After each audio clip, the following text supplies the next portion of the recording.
Hello dear friends, welcome to struggle. और मेरे प्यारे दोस्तों, बताइए कैसे हो आप लोग। स्वतंत्रता दिवस कल आप लोगों का कैसा हुआ? बढ़िया रहा ना? घूमने उमने तो गए होंगे आप लोग, बढ़िया ना? चलिए आज आगे का सेशन हम लोग स्टार्ट करते हैं। मॉडर्न का हमारा सेशन चल रहा था। कल हम लोगों ने कहाँ तक 15 अगस्त 1947 तक कर लिया था। मतलब 15 अगस्त कल था, मतलब देश स्वतंत्र हुआ था। कल हम लोगों ने पढ़कर भी देश को स्वतंत्र कर दिया था, ठीक है। आज उसके आगे कंटिन्यू करने वाले हैं, चलिए देखते हैं। स्वतंत्रता, हाँ, स्वतंत्र भारत का प्रथम गवर्नर जनरल हमने बताया था कि लॉर्ड माउंटबेटन हुआ। लेकिन भारत का प्रथम और अंतिम, जो स्वतंत्र भारत का प्रथम और अंतिम गवर्नर जनरल जो हुआ, वह चक्रवर्ती राजगोपालाचारी हुआ, ठीक है। अब आगे देखते हैं यहाँ से। आज आज का सेशन जो है, आज यहाँ से हम ठीक? चल, हाँ, हम रेड ले लेते हैं। अंग्रेजों के शासन के विरुद्ध जो महत्वपूर्ण विद्रोह हुए, विद्रोह की बात करते हैं। तो यहाँ से जो है बहुत सारे क्वेश्चन आते ही आते। मैं इसको 5 स्टार देता हूँ, ठीक है। आप लोग देखिए, बहुत ध्यान पूर्वक समझिएगा। सन्यासी विद्रोह किसकी इसका नेतृत्व करता था और क्या किस क्षेत्र में हुआ, यह बहुत जरूरी है। कभी कभी तो समय भी इसका पूछ लेता है, ठीक है। चलिए याद करते हैं। सन्यासी विद्रोह बिहार और बंगाल में हुआ। इसके अगर नेतृत्वकर्ता की बात करें, वह कौन हुआ? केना सरकार। क्या नाम है? केना सरकार, याद रखिएगा, केना सरकार। बिहार और बंगाल, कौन सा विद्रोह? सन्यासी विद्रोह। बिहार बंगाल सन्यासी विद्रोह। केना सरकार 1760 से 1800 बीच। फकीर विद्रोह बंगाल में हुआ। मुजानुद शाह, वह फिर चिराग अली, मुजानुद शाह और चिराग अली के नेतृत्व में 1776-77 में चिराग अली, मुजानुद शाह 1776-77 के हुआ फकीर विद्रोह बंगाल में, ठीक। अगला रंग विद्रोह, रंगपुर यानी दिनाजपुर बंगाल में। क्या कहोगे? बंगाल में, रंगपुर बंगाल में। धीरज नारायण 1783, याद रखना सबका। पहाड़ियों पहाड़िया विद्रोह कहाँ पे हुआ? संथाल परगना झारखंड में, ठीक। रमना आहारी जो थे, इसके नेतृत्व करता हुए और 1772 से 82 तक ये विद्रोह चला। अगला विद्रोह देखते हैं, चुआर विद्रोह। चुआर विद्रोह कहाँ पे हुआ? बंगाल। कहाँ पे? बांकुड़ा बंगाल में, बांकुड़ा बंगाल में।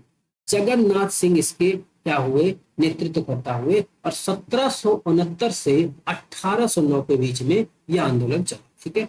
आगे देखिए, जगन्नाथ के साथ में इसमें मंगल सिंह भी थे, दुर्जन सिंह भी थे, याद रखना। और एक मात्र कर्णगढ़ की रानी शिरोमणि भी चुआरे विद्रोह में शामिल हुई थी।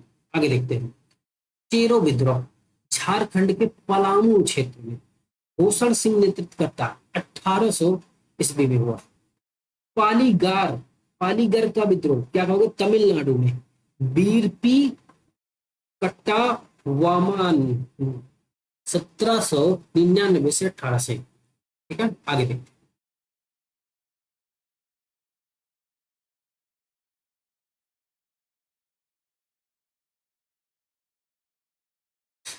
आगे विद्रोह क्या है?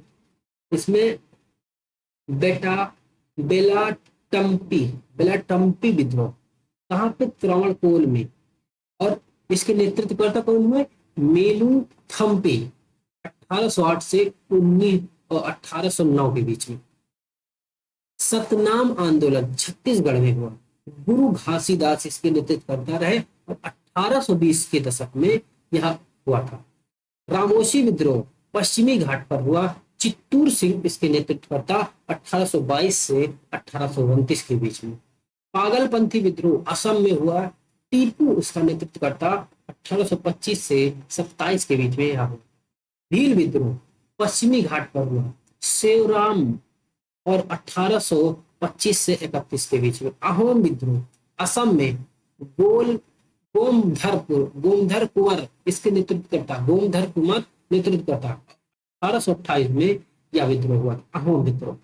अगर आगे आते हैं, बहावी आंदोलन बिहार और उत्तर प्रदेश में सैयद अहमद और तूती मीर 1831 में। ठीक है, बहावी आंदोलन कब? 1831 में बिहार और उत्तर प्रदेश में हुआ। सैयद अहमद तूती मीर इसके नेतृत्व करता। कोल विद्रोह छोटा नागपुर झारखंड में। बुद्धू भक्त यानी बुद्धो भगत होना चाहिए इसका, क्या कहोगे? बुद्धो भगत 1831-32 में। भूमिज विद्रोह या फिर आंदोलन झारखंड के रांची में गंगा नारायण सिंह इसके नेतृत्व करता। 1832 में यह विद्रोह हुआ था, भूमिज विद्रोह। खासी विद्रोह की बात करें तो कब हुआ? 1833 में हुआ। कहाँ पे हुआ? असम में हुआ। नेतृत्व करता कौन हुए? तीरथ सिंह हुआ। खासी विद्रोह तीरथ सिंह 1833 में असम में। खासी, खासी की पहाड़ी कहाँ पे है? असम में है, इसलिए खासी गारो खासी जयंतिया मेघालय में है। मेघालय में है, असम से जस्ट जुड़ा हुआ था, इसलिए वहां का विद्रोह के नाम खासी के नाम से रखा गया। कंध विद्रोह क्या कहेंगे? उड़ीसा चक्र बिसोई 1837। फरावरजी आंदोलन क्या कहेंगे? बंगाल में। सरियतुल्लाह टूटू 1838 और 48 ईस्वी में हुआ। कूका आंदोलन पंजाब में हुआ। जवाहर मल या फिर भगत जवाहर मल 1840 में हुआ। नील विद्रोह कहाँ पे हुआ? बंगाल और बिहार में हुआ। कब हुआ था? 1854 से 62 के बीच में। किसका नेतृत्व करता में हुआ? पीरुत सिंह के। संथाल विद्रोह बंगाल और बिहार में। सिद्धू कानू 1855-56 में यह विद्रोह हुआ। मुंडा विद्रोह झारखंड में हुआ। बिरसा मुंडा 1899 से 1900 के बीच में। आगे देखते हैं। पाइक विद्रोह उड़ीसा में हुआ। बक्सी जगत बंधु 1817 से 1825 में। नील आंदोलन बंगाल में हुआ। दिगंबर इसके नेतृत्व करता 1862 से 60 के बीच में। पवना विद्रोह की बात करें, पवना बंगाल में हुआ। इसके नेतृत्वकर्ता जो हुए वह ईशान चंद्र राय हुए 1837 से 76 के बीच में। दक्कन विद्रोह महाराष्ट्र में, इसके नेतृत्वकर्ता का कोई साक्ष्य नहीं मिला है और 1874 से 75 के बीच में। मोपला विद्रोह मालाबार केरल में। अली मुसल्लियार 1920 से 22 के बीच में। रामप्पो विद्रोह आंध्र प्रदेश सीताराम राजू 1879 से 1922 के बीच में। टाना भगत बिहार में जतरा भगत इसके नेतृत्व करता 1914 में यह हुआ। तेंगा भगत आंदोलन बंगाल में। तंपा राम सिंह 1946 में हुआ। तेलंगाना आंदोलन ये आंध्र प्रदेश में हुआ 1946 में। आगे सन्यासी विद्रोह का उल्लेख वंदे मातरम के रचयिता बंकिम चंद्र चटर्जी ने अपने उपन्यास आनंद में किया। तो सन्यासी विद्रोह का अगर उल्लेख की बात करें तो वहां पे हुआ है बंकिम चंद्र चटर्जी के उपन्यास आनंद मठ में। बंकिम चंद्र चटर्जी इन्होंने वंदे मातरम की रचना की। आगे देखते हैं। रंपा विद्रोह कोया और कोंडा जनजाति के मुखियाओं ने एक मनसबदार परिवार के स्थानीय अधिपति के विरुद्ध बगावत। आगे देखते हैं। मनसबदार वही मनसबदारी, जिससे कि जो राज्य का पद था, पद धारण करने में किसकी कितनी महत्ता है, मनसबदार से ये पता चलता। इसलिए कोया और कोंडा जनजाति ने रंपा विद्रोह किया। तिलका मांझी भागलपुर के प्रथम कलेक्टर अंगस्ट क्लेवलैंड को 1774 में तीर और धनुष से जख्मी कर दिया और उनकी मृत्यु हो गई। और इस कारण से क्या हुआ, उन्हें गिरफ्तार भी कर लिया गया 1785 में। तो कलेक्टर की बाण मार करके जख्मी किया और मृत्यु हो गई। किसने किया? तिलका मांझी ने किया। कौन था कलेक्टर भागलपुर का? अगस्टस क्लेवलैंड 1784 और इसके कारण इन्हें 1785 में गिरफ्तार किया। भागलपुर चौराहे पर बरगद के पेड़ में लटकाकर फांसी दे दी गई। भागलपुर चौराहे पर इन्हें फांसी दी गई थी। तिलका मांझी का वास्तविक नाम अगर बात करें तो क्या नाम था? जबरा पहाड़िया। 1820 के दशक में गुरु घासीदास छत्तीसगढ़ में सतनाम आंदोलन की शुरुआत की। 1820 में गुरु घासीदास ने छत्तीसगढ़ में सतनाम आंदोलन चलाया। यह आंदोलन जो था सामाजिक समानता, नैतिकता और जाति व्यवस्था के खिलाफ। आगे देखते हैं। 1832 में ब्रिटिश शासन संथालों को बसाने के लिए भागलपुर राजमहल के बीच एक बड़े भूभाग को दामिन एक पोह के रूप में सीमांकन किया। तो क्या कहेंगे? ब्रिटिश शासन ने संथालों के बसने के लिए भागलपुर महल के बीच में एक बड़े भूभाग, जिसको क्या कहा गया कि दामिन एक पोह के रूप में सीमांकन किया। संथाल बाहुल्य क्षेत्र जो था बाहरी लोगों और अंग्रेजों के अत्याचार के से तंग आकर 1855-56 में सिद्धू कानू के नेतृत्व में संथालों ने विद्रोह कर दिया। सिद्धू कानू के नेतृत्व में संथालों ने विद्रोह किया, यानी संथाल विद्रोह सिद्धू कानू नेतृत्व करता हुए 1855-56 में हुआ। अंग्रेजों के अत्याचार से तंग आकर किया गया। कहाँ पे? संथाल क्षेत्र को संथाल विद्रोह कहा जाता है। सिद्धू कानू भगनाडीह गांव के चुलू संथाल के पुत्र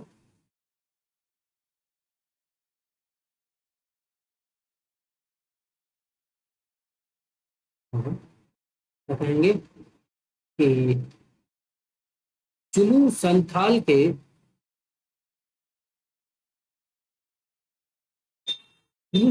के दो अन्य पुत्रों के नाम चांद और भैरव। क्या कहेंगे? संथाल के चुलू संथाल के दो पुत्र थे, चांद और भैरव।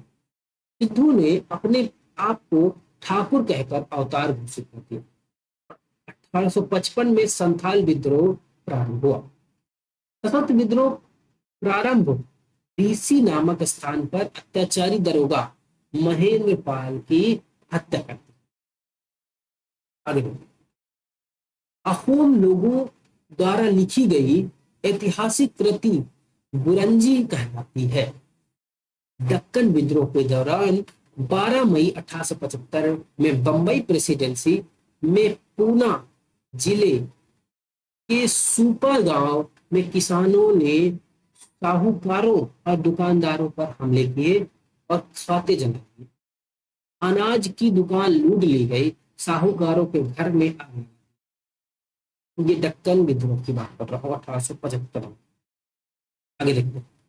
बिरसा मुंडा का जन्म की बात करें तो 15 नवंबर 1875 को हुआ खूंटी जिले में और तमाड़ के निकट उली हातू नामक गांव में हुआ। 1895 में बिरसा ने अपने आप को ईश्वर का दूत घोषित किया था। 1895 में बिरसा ने कि मैं ईश्वर का दूत हूं। ठीक है, आगे उड़ीसा के कंध आदिवासियों के बीच में मारिया प्रथा यानी मानव बलि प्रथा का भी प्रचलन था उड़ीसा के कंध आदिवासियों में। अभी देखते हैं। अब हमारा क्या होता है? 1857 की क्रांति स्टार्ट होती है। क्या 1857 की क्रांति देखते हैं, चलिए। 1856 में अंग्रेजों ने पुरानी बंदूक ब्राउन बैस के स्थान पर नई एनफील्ड राइफल का प्रयोग करने का निर्णय लिया और उसके लिए जो कारतूस बनाई गई उस राइफल में भरने के लिए उसके मुंह से खोलकर डालना पड़ता था। तो कारतूस गाय और सुअर की चर्बी से बने हुए थे। ठीक है, अब आगे देखते हैं। यह चर्बी वाला कारतूस जो था 1857 की क्रांति का मुख्य कारण बना। तो अगर आपसे पूछा जाए कि चर्बी वाले कारतूस 1857 की क्रांति का मुख्य कारण क्या था, तो चर्बी वाले कारतूस। ठीक है, चलिए आगे 29 मार्च 1857 को मंगल पांडे नामक सैनिक ने बैरकपुर में गाय की चर्बी से मिले कारतूसों को मुंह से काटने से स्पष्ट होना। तो किसने? मंगल पांडे ने बैरकपुर सैनिक गाय की चर्बी से कारतूस जो था उसको काटने से मना कर दिया। और लेफ्टिनेंट बाग और मेजर हुसन को गोली मारकर हत्या। तो मेजर हुसन और लेफ्टिनेंट बाग की हत्या कर दी। फलस्वरूप हुआ क्या कि इन्हें गिरफ्तार कर लिया और 8 अप्रैल 1857 को इनको फांसी दे दी। तो 29 मार्च को मंगल पांडे ने लेफ्टिनेंट बाग और ह्यूसन को गोली मारी और 8 अप्रैल को 57 को फांसी दे दी गई इनको। फांसी पर चढ़ने वाले पहले मंगल पांडे ने हल्ला बोल नारा दिया था। तो हल्ला बोल नारा अगर बात की जाए तो वह किसने दिया था? मंगल पांडे का संबंध किससे था? वह 34वें बंगाल नेटिव इन्फेंट्री से था। यह क्वेश्चन आ चुका है यूपी 34वें बंगाल नेटिव इन्फेंट्री के ये सैनिक थे मंगल पांडे। आगे देखते हैं 10 मई 1857 के दिन मेरठ में पैदल टुकड़ी 10 नॉटिकल ईमेल से 1810 NI से 1857 ईस्वी की क्रांति की शुरुआत हो गई। तो जो 20 नेटिव इन्फेंट्री है, क्या कहेंगे? 20 नेटिव इन्फेंट्री से 1857 की क्रांति की शुरुआत हुई। अगर आपसे पूछा जाए कि 1857 की क्रांति की शुरुआत कहाँ से मानी जाती है तो क्या कहेंगे? मेरठ से मानी जाती है। 10 मई 1857 से मानी जाती है। 20 नेटिव इन्फेंट्री के सैनिकों ने विद्रोह किया। कहां से? मेरठ से। इसी दिन सैनिकों ने दिल्ली के लिए यात्रा भी शुरू कर दी। कहा? दिल्ली के लिए यात्रा शुरू की। आगे देखते हैं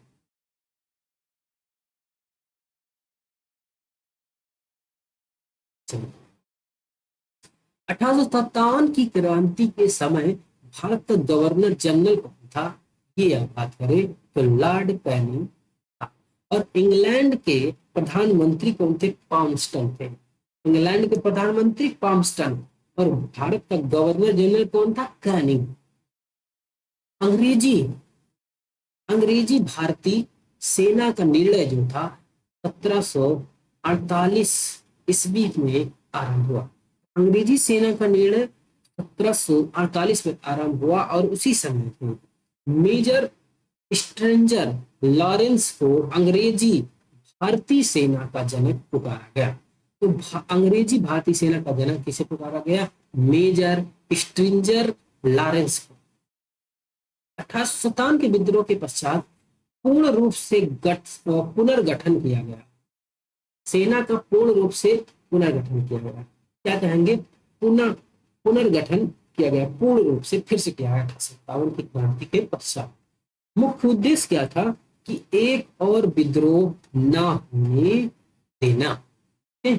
और इसके लिए पील कमीशन की रिपोर्ट्स पर सेना में भारतीय सैनिकों की तुलना जो है यूरोपीय सैनिकों की अनुपात में बढ़ा दिया। भारतीय सैनिकों की तुलना में यूरोपीय सैनिक की बढ़ा दिया गया। किसके द्वारा? पील कमीशन इसके लिए लाया। उच्च सैनिकों के पदों पर अब भारतीयों की भी नियुक्ति पूर्ण रूप से प्रतिबंधित कर दी गई। तो उच्च जो पद थे उस पर भारतीय को बैठाना बंद कर। जो पहले से ही प्रतिबंधित थी, बंगाल की सेना यूरोपीय और भारतीय सैनिकों का जो अनुपात रखा गया वह 1:2 के अनुपात में रखा गया था। जबकि बंबई मद्रास में 2:5 के अनुपात में। अगर 2 भारतीय हैं तो 5 जो होंगे वह यूरोपीय होंगे। ये कहाँ पे था? बंबई और मद्रास में। लेकिन बाकी जगहों पे जो रखा गया वहां पे अगर 1 भारतीय है तो 2 जो रहेंगे वहां पे यूरोपीय। ठीक है, आगे 1857 की क्रांति के इतिहासकारों का जो मत है वो उसके बारे में इसमें बताया गया, मत और इतिहासकार। यह भारत का प्रथम स्वतंत्रता संग्राम था। इसने कहा बीडी सावरकर। प्रथम स्वतंत्रता संग्राम बीडी सावरकर। राष्ट्रीय विद्रोह था डिजरायली में, डिजरायली ने कहा राष्ट्रीय विद्रोह था। पूर्णतः सिपाही विद्रोह था, जॉन लॉरेंस और सीले ने कहा। अंग्रेजों के विरुद्ध हिंदू और मुसलमानों के षड्यंत्र था, इसने कहा जेम्स और ट्रम्प और डब्ल्यू टेलर ने कहा। बर्बरता और सभ्यता के बीच की युद्ध की लड़ाई थी, टी आर होम्स ने कहा। धर्म धंधों, धर्मांधों और ईसाइयों के विरुद्ध युद्ध था, क्या कहेंगे, एल ई आर रीज ने, एल ई आर रीज ने। आपको मेन ये याद रखना है, प्रथम स्वतंत्रता संग्राम किसने कहा, वीडी सावरकर ने। राष्ट्रीय विद्रोह किसने कहा, डिजरायली ने। पूर्णतः सिपाही विद्रोह किसने कहा, जॉन लॉरेंस ने। सिपाही विद्रोह जॉन लॉरेंस से। हिंदू और मुस्लिम का षड्यंत्र किसने कहा, जेम आउट्रम ने। बर्बरता और सभ्यता के बीच युद्ध, टी आर होम्स ने कहा। ये याद रखने का पांच, बाकी नीचे वाला छोड़ सकते हैं। आगे बिहार, अवध और अन्य स्थानों पर के व्यक्तियों को जिन्होंने 1857 ईस्वी के क्रांति में भाग लिया था गैर डाकू घोषित किया गया। क्या कहेंगे, गैर डाकू घोषित किया गया। अन्य व्यक्तियों ने जिन्होंने 1857 की क्रांति में भाग लिया उन्हें गैर डाकू घोषित किया गया, मतलब डाकू नहीं था।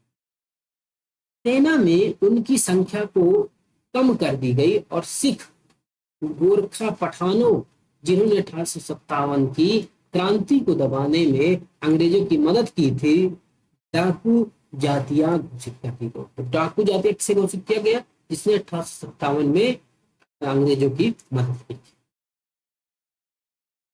और उन्हें बड़ी संख्या में सेना भर्ती किया गया, बड़ी संख्या में उनकी सेना को भर्ती किया गया। अगर भारतीयों को सेना में ऊंचे से ऊंचा प्राप्त होने वाला पद जो था वो सूबेदार। सबसे ऊंचा पद कौन था, सूबेदार सेना। फिरोज ने लक्ष्मीबाई को वीरता के साथ प्रभावित होकर कहा कि क्रांतिकारियों में वह एक अकेली मर्द थी। इसने कहा है हीरोज, स्टेटमेंट आता है। चलिए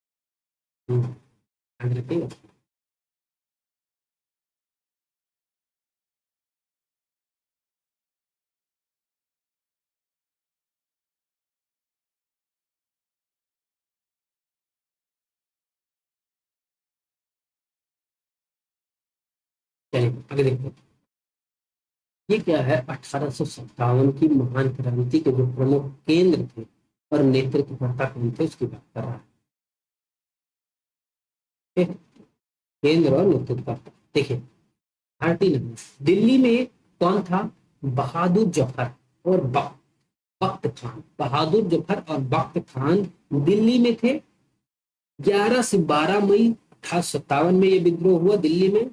और निकलसन ने और हडसन ने क्या किया, ये ब्रिटिश नायक था जिसने विद्रोह को दबाया। निकलसन और हडसन ने विद्रोह दबाने का जो समय था वह 21 सितंबर 1857। कानपुर की बात करें तो नाना साहब लूबंद जिन्हें कहा जाता है, तटों पे सैनिक नेतृत्व किया और 5 जून 1857 को यह विद्रोह हुआ। इसको दबाने के लिए कौन अंग्रेज था, वह था कैंपबेल। ठीक है, आगे लखनऊ में बेगम हजरत महल रही। 4 जून 1857 में लखनऊ में हुआ और हेनरी लॉरेंस ने, कैंपबेल ने इसे विद्रोह को दमन किया, इस विद्रोह को दबा दिया। झांसी लक्ष्मीबाई जून 1857 में हीरोज ने इस विद्रोह को दबाया। इलाहाबाद में लियाकत अली 1857 में, कर्नल नील ने इलाहाबाद के विद्रोह को दबाया। जगदीशपुर कुंवर सिंह 1857 में, विलियम टेलर और विंसेंट आयर ने इस विद्रोह को दबाया। बरेली बरेली में कौन दबाया? खान बहादुर खान ने। 1857 में हटसन ने इस विद्रोह को दबाया। फैजाबाद, मौलवी अहमद उल्लाह 1857, कर्नल नील ने फैजाबाद में विद्रोह को दबाया। फतेहपुर, अजीमुल्लाह 1857 में जनरल रेनल्ड ने दबाया। ठीक है, आगे लिखते हैं, ये सब इंपॉर्टेंट है, याद रखिएगा। नेतृत्वकर्ता कौन था, कहाँ पे, और इसको किसने दबाया विद्रोह को, अंग्रेज। देखते हैं, तात्या तोपे का वास्तविक नाम आत्माराम पांडु। सिंधिया के सामंत मान सिंह ने धोखा देकर पकड़वा दिया।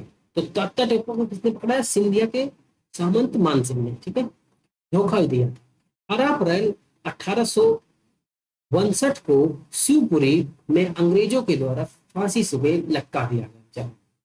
बेगम हजरत महल का जन्म 1820 ईस्वी में, मृत्यु 1879 में नेपाल में हुई। काठमांडू के जामा मस्जिद के मैदान में दफनाया गया बेगम हजरत महल। कहाँ पे? काठमांडू, नेपाल।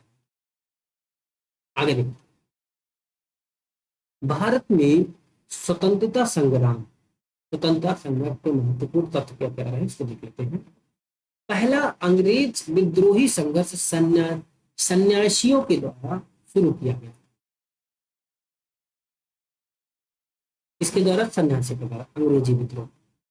1887 में दादा भाई नौरोजी ने इंग्लैंड में भारतीय सुधार समिति की स्थापना। भारतीय सुधार समिति की स्थापना बाद दादा भाई नौरोजी ने कब? 1887 में। 1887 में बाद ब्रिटिश सरकार के रुख कांग्रेस के प्रति कठोर होता चला। कांग्रेस के प्रति रुख जो कठोर होता चला गया 1887 में। दादा भाई नौरोजी दत्त और बाचा जो थे, धन के निकास के सिद्धांत का प्रतिपादन किया। दादा भाई नौरोजी धन का पलायन का सिद्धांत का वर्णन किया और उनकी पुस्तक जो रही poverty and un British rule in India. ठीक है, तो दादा भाई नौरोजी की पुस्तक poverty and un British rule in India, धन के पलायन का सिद्धांत इसमें। ब्रिटिश हाउस ऑफ कॉमन्स में चुनाव लड़ने वाले पहले भारतीय डब्ल्यूसी बनाए गए। तो ब्रिटिश ऑफ कॉमन्स में चुनाव कौन लड़ा? सबसे पहले डब्ल्यूसी बनाए और क्या हुए चुनाव में? ब्रिटिश हाउस ऑफ कॉमन्स के सदस्य चुने जाने वाले प्रथम भारतीय जो रहे दादा भाई नौरोजी थे। लिबरल पार्टी के उम्मीदवार के रूप में कौन थे? फिन्सबरी से 1892 में चुनाव जीता था। फिन्सबरी ने 1892 में चुनाव जीता। लॉर्ड कर्जन ने 20 जुलाई 1905 को बंगाल विभाजन के निर्णय की घोषणा कर दी।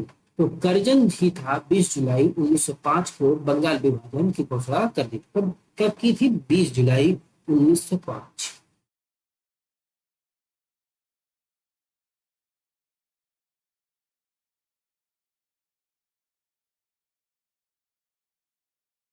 बंगाल विभाजन के विरोध में 7 अगस्त 1905 को कलकत्ता के टाउन हॉल में स्वदेशी आंदोलन की घोषणा। तो 7 अगस्त 1905 को टाउन हॉल से, कलकत्ता के टाउन हॉल से स्वदेशी आंदोलन का प्रारंभ हुआ बंगाल विभाजन के विरोध में। आगे देखते हैं, बंगाल विभाजन 16 अक्टूबर 1905 से प्रभावी हुआ। इस दिन पूरे बंगाल में शोक का दिवस मनाया, क्योंकि पूरे बंगाल में शोक का दिवस मनाया गया 16 अक्टूबर 1905 को। रविन्द्रनाथ टैगोर ने रक्षा दिवस मनाने की घोषणा करी।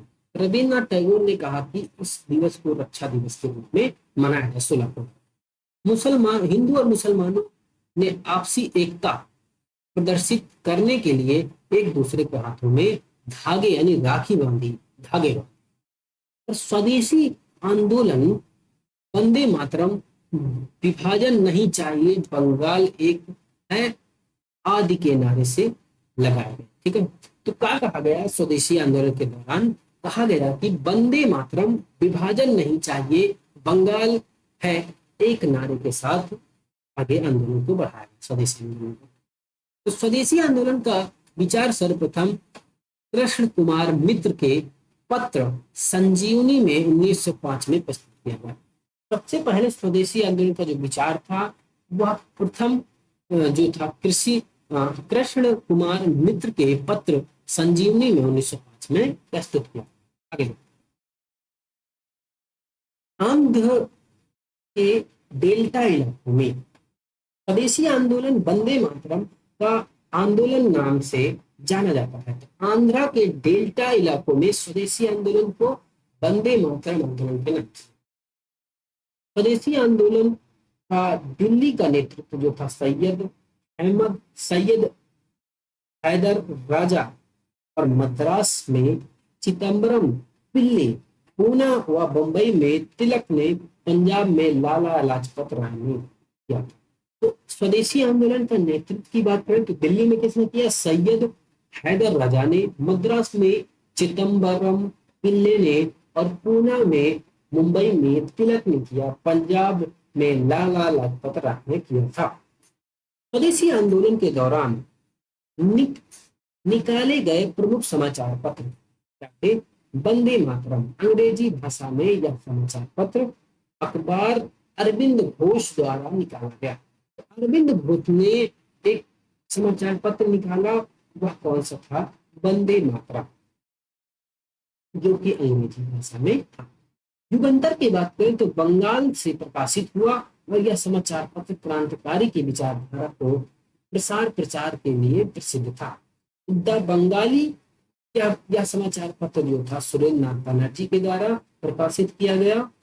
अमृत बाजार पत्रिका यह समाचार पत्र जो था शिशिर कुमार घोष, अमृत बाजार पत्रिका शिशिर कुमार घोष। द बंगाली सुरेंद्र नाथ बनर्जी। और आगे बात करते हैं युगांतर, ये प्रचार प्रसार के लिए निकला।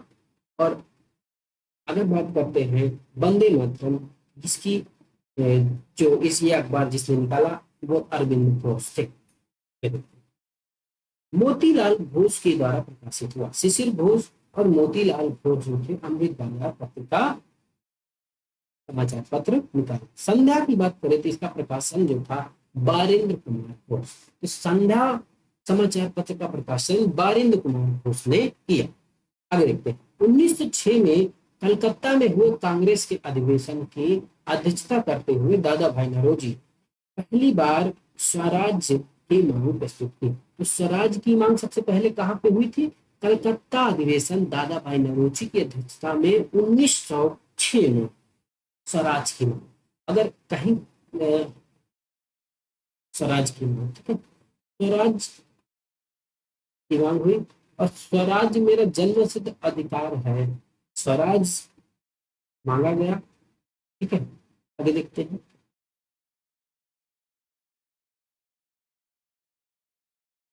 स्वराज शब्द का पहली बार प्रयोग जो था स्वामी दयानंद सरस्वती। स्वदेशी आंदोलन चलाने का तरीके को लेकर के कांग्रेस 1907 में सूरत अधिवेशन में उग्रवादी यानी गरम दल और उदारवादी नरम दल के बीच में क्या हुआ? विभाजन हो गया, इनमें लड़ाई हुई और जो कांग्रेस थी वह दो भागों में बट गई, उदारवादी और उग्रवादी। और इस सम्मेलन की अध्यक्षता किसने की थी? रासबिहारी घोष थी। रास लिखा हुआ तो रासलीला खेल गए सूरत में, ऐसे याद रखिए।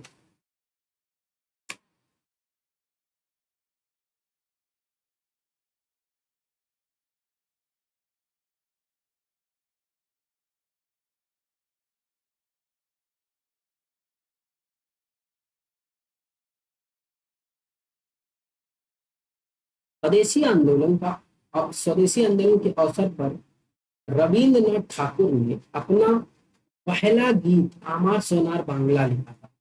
तो रविंद्रनाथ टैगोर यानी रविंद्रनाथ ठाकुर का पहला जो गीत था आमार सोनार बांग्ला, उन्होंने स्वदेशी आंदोलन के दौरान लिखा।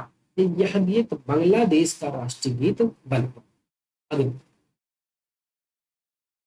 स्वदेशी आंदोलन के प्रचार प्रसार के लिए शिशिर कुमार दत्त ने बारिशाल और स्वदेशी बांधव समिति की स्थापना की। बारिशाल और स्वदेशी बांधव समिति की स्थापना 1893 का वर्ष में देखे तो एक परिवर्तन नहीं गया है।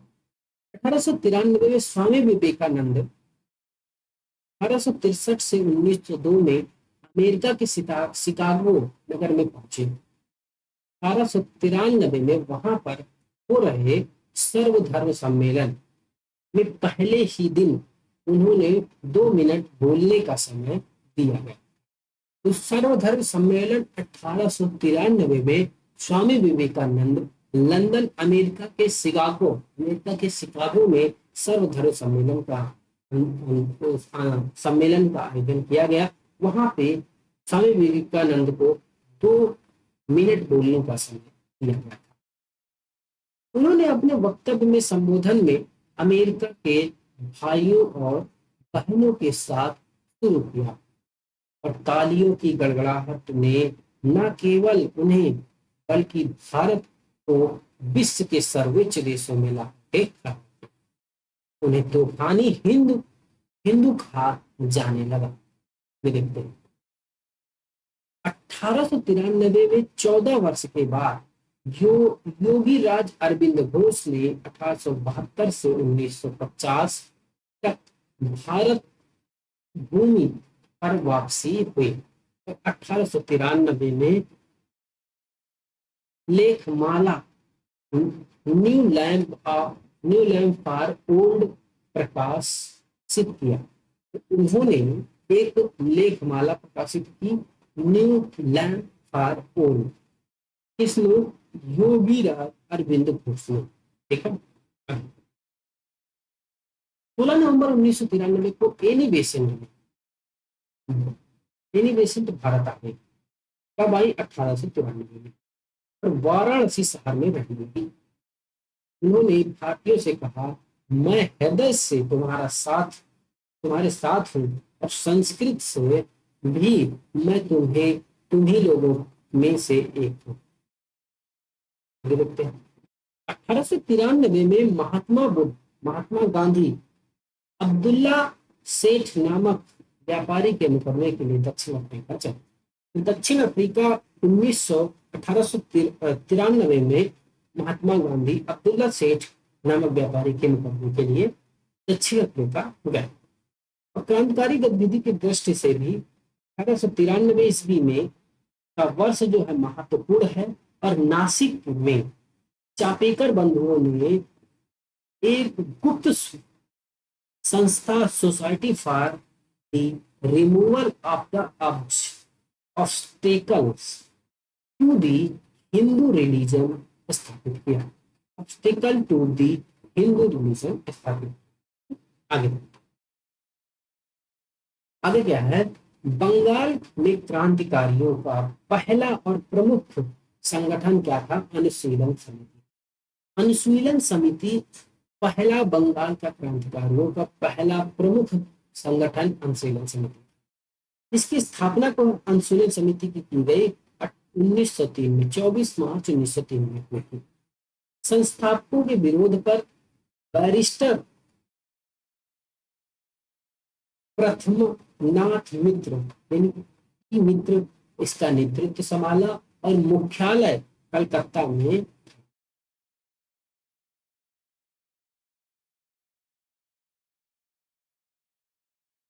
देख लीजिए आगे।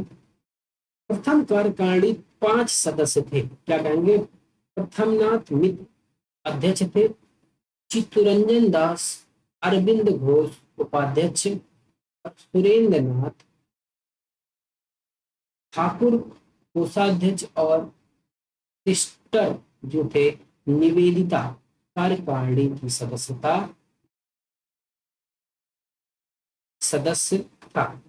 कार्यकारिणी का सदस्य। कार्यकारिणी सभा जो थी उसके सदस्य कौन कौन हुए? 5 लोग हुए। पहले प्रथम नाथ मित्र, चित्तरंजन दास, अरविंद घोष, सुरेंद्र नाथ, निवेदिता। ठीक है, ये 5 लोग हो। अब यहाँ पे देख लेते हैं कि कांग्रेस पर कुछ विशेष टिप्पणियां की गई। डफरिन ने कहा कांग्रेस केवल एक सूक्ष्मदर्शी है। क्या कहेंगे? एक सूक्ष्मदर्शी अल्पसंख्यक का प्रतिनिधित्व। डफरिन ने कहा सूक्ष्मदर्शी अल्पसंख्यक का प्रतिनिधित्व करती। कर्जन ने क्या कहा?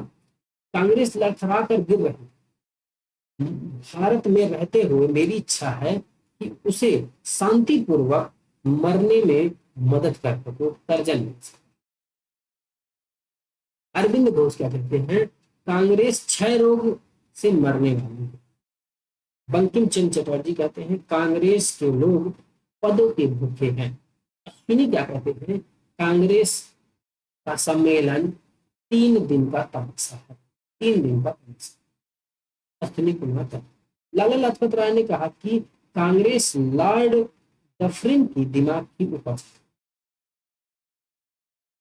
बिपिन चंद्र पाल ने क्या कहा कि कांग्रेस याचना करने वाली एक संस्था है। बिपिन चंद्र ने ऐसा कहा। आगे देखते हैं। 1906 में अनुशीलन समिति का पहला सम्मेलन जो है कोलकाता में। अनुशीलन समिति का पहला सम्मेलन कहाँ हुआ, कोलकाता। अनुशीलन समिति का उद्देश्य की बात करें तो उद्देश्य क्या रहा, खून का बदला खून। अनुशीलन समिति की उद्देश्य खून का बदला खून। आगे चल करके बारेंद्र कुमार घोष और अविनाश भट्टाचार्य, भूपेंद्र नाथ दत्त और गुट अनुशीलन समिति के प्रभारी हो गए। आगे उन्होंने आंदोलन को और उग्रता प्रदान की और इन लोगों ने 1905 में भवानी मंदिर नामक अपनी एक पहली पुस्तक प्रकाशित की। तो भवानी नामक पहली पुस्तक प्रकाशित की 1905 में। किसने कितने की थी, बारेंद्र कुमार घोष ने, अविनाश भट्टाचार्य ने, भूपेंद्र नाथ दत्त ने। ठीक है, आगे देखो। इसमें कहा गया था कि क्रांतिकारी राजनीतिक सन्यासी का जीवन तब तक बिताएंगे जब तक स्वाधीनता प्राप्त नहीं करते। तो इसमें कहा गया था, जो भवानी मंदिर में एक पुस्तक प्रकाशित की गई, उसमें कहा गया कि जो क्रांतिकारी है तब तक सन्यासी जीवन बिताएंगे जब तक स्वाधीनता प्राप्त नहीं हो जाती। अक्टूबर 1907 को अरविंद अविनाश चंद्र भट्टाचार्य के द्वारा प्रकाशित वर्तमान रणनीति की दूसरी पुस्तक थी। वर्तमान रणनीति की दूसरी पुस्तक, जिसमें कहा गया था कि भारत की स्वतंत्रता प्राप्ति के लिए फौजी शिक्षा युद्ध आवश्यक है। फौजी शिक्षा और युद्ध आवश्यक है। छापा मार युद्ध अपनाने के लिए कहा गया और अनुशीलन समिति हेमचंद्र दास और कानूनगो को पेरिस भेजा गया। अनुशीलन समिति के हेमचंद्र दास, कानूनगो को पेरिस भेजा गया और रूसी क्रांतिकारी निकोलस फ्रांसिस्की से बम बनाना सीखा। बारेंद्र कुमार घोष और भूपेंद्र नाथ दत्त, अविनाश चंद्र भट्टाचार्य ने 1906 में युगंतर नामक साप्ताहिक पत्रिका प्रकाशित की। युगंतर नामक साप्ताहिक पत्रिका 1906 में प्रकाशित की गई। किसके द्वारा, बारेंद्र कुमार घोष थे और भूपेंद्र नाथ दत्त थे, अविनाश चंद्र भट्टाचार्य थे। 3 लोगों के द्वारा युगांतर नामक साप्ताहिक पत्रिका प्रकाशित की गई। युगांतर के प्रथम संपादक जो रहे भूपेंद्र नाथ दत्त, 1907 में 1 वर्ष की कड़ी सजा दे दी गई। तो पहले संपादक जो थे भूपेंद्र नाथ दत्त थे और उन्हें 1 वर्ष तक की कड़ी सजा भी दी गई। आगे 1908 में यह पत्र बंद कर दिया और ढाका की अनुशीलन समिति की स्थापना पी मित्रा और पुलीन दास ने 1904 में ढाका की। तो ढाका की अगर बात करें, ढाका की अनुशीलन, ढाका की पुलीन दत्त ने कर दी थी अनुशीलन समिति की स्थापना 1904। ढाका की में इसकी लगभग 500 शाखाएं थे। आगे देखते हैं। 11 दिसंबर 1908 में अनुशीलन समिति गैर कानूनी घोषित कर दी गई।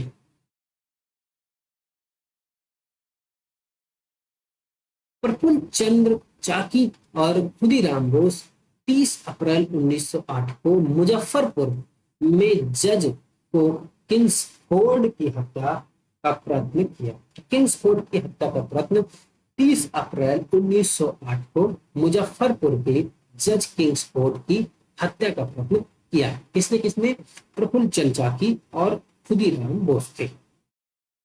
बम कनेडी की गाड़ी पर गिरा दिया, जिसमें 2 महिलाओं की मृत्यु हो गई, पिंगले की पत्नी और बेटी, और चाकी को आत्महत्या कर ली। तो चाकी जो थे, प्रफुल्ल चंद्र चाकी, इन्होंने आत्महत्या कर ली। और खुदीराम बोस लगभग 18 वर्ष के थे बेचारे, और 18 वर्ष की अवस्था में इनमें कितनी देश की प्रति त्याग और बलिदान था वो दिखता है। और इन्हें 18 वर्ष की अवस्था में 11 अगस्त 1908 में फांसी दी गई। खुदीराम बोस पहले नौजवान थे जिनको सबसे कम उम्र में फांसी दी गई। खुदीराम बोस, कितना देश प्रेम है, या अगर आपको सीखना है ना तो खुदीराम बोस से सीखिए। आप लोगों में आजकल देश प्रेम की भावना ही नहीं दिखाई देती। लोग सिर्फ क्या रील बनाने में जुटे हुए, रील देखने में नहीं जुटे हुए। देश के प्रति कुछ करने या कर दिखाने का कोई जज्बा ही नहीं है। अरे अगर करना है, कर दिखाना है, तो उसके लिए आप पढ़ाई करिए ना। पढ़ाई करके ही आप कुछ कर सकते हैं, जो आपके हाथ में है। जो हम लोग लोअर मिडिल क्लास के लोग हैं, इनके पास इतनी पूंजी नहीं है कि हम पूंजी लगा करके कोई बिजनेस कर सकें। भाई हमारे पास एक हथियार है, पढ़ाई करना। पढ़ाई करके ही हम लोग आगे बढ़ सकते हैं। आप लोग इस चीज को ध्यान दीजिए, ठीक है। चलिए आगे देखते हैं। ये खुदीराम बोस का दिया गया, देखते हैं। इनका जो जन्म हुआ वह 1889 में हबीबपुर में हुआ, ठीक है, बंगाल में। और पकड़ने वाली पुलिस फतेह सिंह और शिव प्रसाद सिंह थे। खुदीराम बोस मुकदमे के में जज को सरकारी वकील कौन था इनका? कर्नल डफ था, ठीक है। और खुदीराम बोस की ओर से वकील जो था कालीदास। आगे देखते हैं। फांसी की जो तारीख थी वह 11 अगस्त 1908 थी। एक हाथ में गीता लेकर खुदीराम बोस फांसी के तख्ते पर चढ़।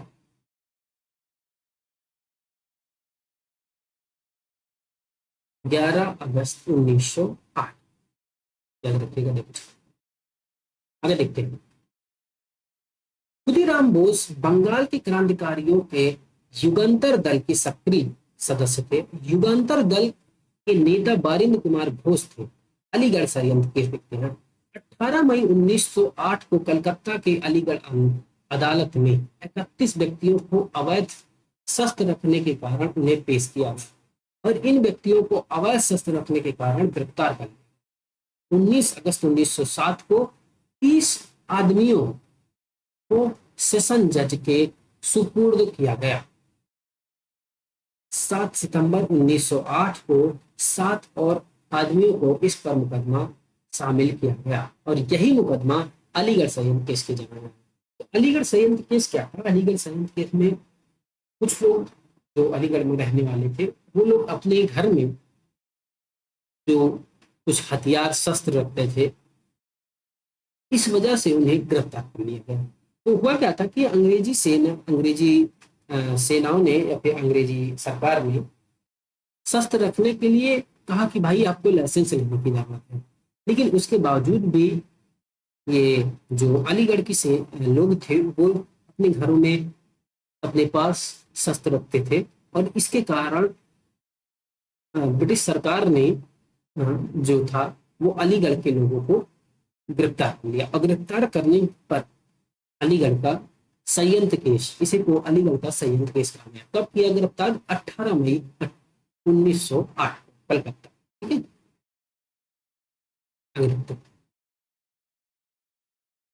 इस केस का जो सरकारी गवाह था वह नरेंद्र नाथ गोसाई बन गया और अलीगढ़ जेल में सत्येंद्र नाथ घोष और कन्हई लाल दत्त ने गोली मार दी।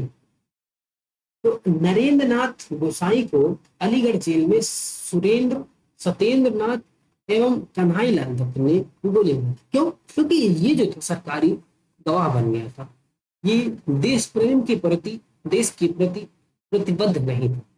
आगे देखते हैं। इसके लिए दोनों को फांसी की सजा दी गई। इसको सत्येंद्र नाथ घोष को और कन्हई लाल दत्त। बारिंद्र कुमार घोष, उल, उल्लासकर दत्त और हेमचंद्र दास उपेंद्र नाथ बनर्जी को आजीवन कालापानी की सजा दी। बाकी लोगों को 10 वर्ष, 7 वर्ष और 5 वर्ष की सजा दी गई। मुकदमे में अरविंद घोष को छोड़ दिया गया। उन्होंने क्रांतिकारी क्रियाकलापों से अलग होकर पांडिचेरी में अपना आश्रम और विले आश्रम किसने स्थापित किया? बारिंद्र कुमार। महाराष्ट्र में विनायक दामोदर सावरकर ने 1904 में अभिनव भारत नामक संस्था भी स्थापित किया। अभिनव भारत संस्था को स्थापित किसने किया? विनायक दामोदर सावरकर ने 1904 में। ठीक है। अभिनव भारत संगठन का सदस्य पीएन वापट बम बनाने की कला सीखने के लिए पेरिस गए थे। विनायक दामोदर सावरकर के बड़े भाई जो थे वह गणेश दामोदर सावरकर ने देशभक्ति के पूर्ण कुछ कविताओं की रचनाएं भी की थी।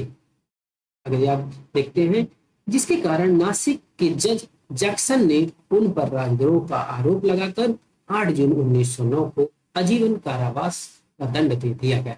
तो गणेश सावरकर को आजीवन कारावास का दंड दिया गया और इस सजा का सर्वथा अनुचित मानकर अभिनव भारत जैक्सन से बदला लेने के लिए विचार किया। जैक्सन के विदाई समारोह में 21 दिसंबर 1909 को रात को नासिक के विजयानंद थिएटर एक मराठी नाटक शारदा मंच हो रहा था। ज्यों ही जैक्सन इन्हें देखने के लिए फाटक पर पहुंचा और आनंद लक्ष्मण कन्हारे ने उन्हें गोली मार दी।